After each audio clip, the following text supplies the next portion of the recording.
mapagpalang araw sa lahat. Guys, ang re-review po natin, ito po ay street bike. Wave 125. Pero pag bago pa lang po kayo sa aking YouTube channel, pa-subscribe naman po at pa-hit ng notification bell para updated po kayo sa aking mga videos. Tara guys, simulan natin ito review. Guys, ito po yung Wave 125. Ayan, 2005 model pa po ito guys. Ginawa po itong street bike. Tara guys, tignan natin yung mga nakalagay sa kanya, yung pyesa. Simulan natin sa rim. Ang rim po nito ay Vans Boy. Tapos yung rayos niya, ayun o, para siyang kalesa type yan, dire-diretso lang siya o. Yan po yung kanyang hub.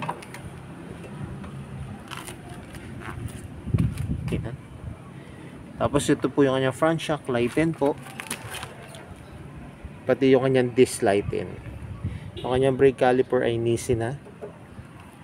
Ang gulong naman po nito ay yan, ang tatak Arrow quick tire po, 45 by 90 17 po. Ito po yung likod na gulong. Yan, ang tatak naman po nito ay Eat My Dust IRC. Ang sukat naman ay 60 by 80 17 po. And Vans Boy rim din ang likod niya na silver. Ito po yung kanyang drum brake sa likod.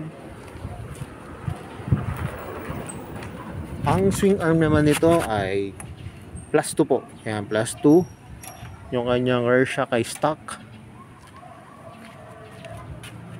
Ito po yung kanyang upuan. Yan, flat seat po.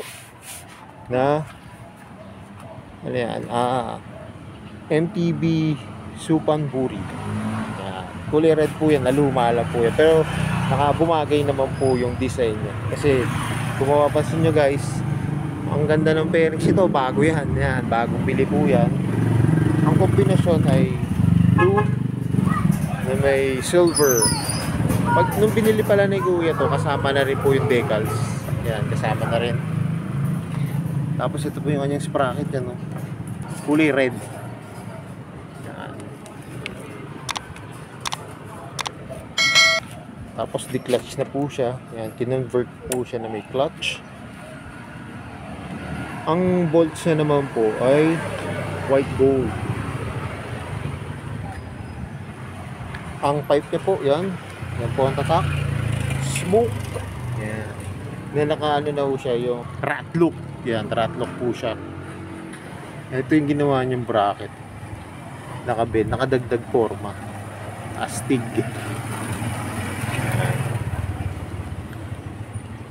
Tapos ito po yung kanyang manubela. Ayan, wala naman pong nabago. Ito po yung kanyang hand grip Daytona. Tapos stock pa rin po yung kanyang yan, yung kanyang gauge panel. Ayan. Tapos subukan natin, start natin para mapakinggan nyo yung pipe. Ayan, nagana pa naman po yung kanyang gauge panel. Ayan. Ito po yung tunog ng kanyang pipe. Ganda po. Ayan.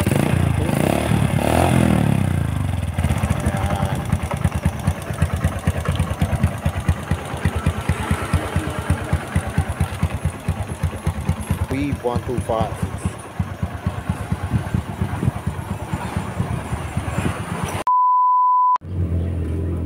Guys, so kita nyo naman, no? Basta talaga napopormahan tong wave. Talagang itong mga lumang underbone na Wave 125, marami pong nagre-restore nito.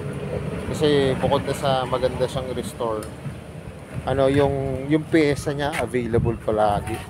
Yan, madaling mahanap yung mga pyesa niya, lalo na sa online tapos sa mga shop. Saka pag naayusan nyo ng konti, yan, ang forma na ulit. Imagine nyo 2005 pa po itong ano, unit na to. Pinalitan niya lang ng ano, yun nga, yung bagong pairings. Tapos yung sinetup niya po ng konti.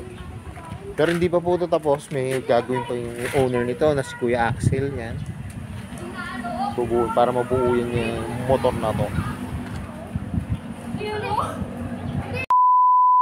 So yun guys, hanggang dito na lang. Kung bago lang po kayo sa aking YouTube channel, pa-subscribe naman po at pa-hit ng notification bell para updated po kayo sa aking mga videos. At salamat nga po pala kay Kuya Axel. Yan. Owner po nung Wave 125. Yan. Ang ganda po. At gaya na lagi po sinasabi, ingat po palagi, ride safe always, and God bless po. Palike and share na rin po ng aking mga videos. At lagi natin tatandaan, mahal tayo ng Diyos. Bye-bye!